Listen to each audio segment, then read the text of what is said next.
আমি হয়ে গেছি। আজকে আমার জীবন শেষ হয়নি।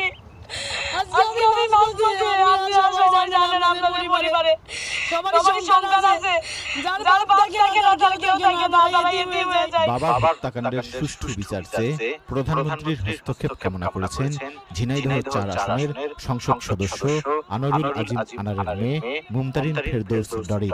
আমার বাবার বিচার চাই আমি। আপনারা এই বিষয়ে সহযোগিতা করবেন, আপনারা নিউজ করবেন, আপনারা জানাবেন।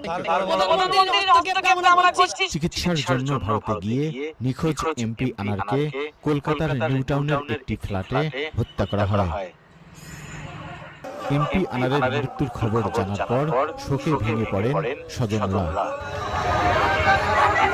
নিজ বাসায় গণমাধ্যমকে স্বরাষ্ট্রমন্ত্রী বলেন, কলকাতার এক বাসায় সংসদ সদস্য আনোয়ারুল আজিমকে পরিকল্পিতভাবে হত্যা করা হয়েছে।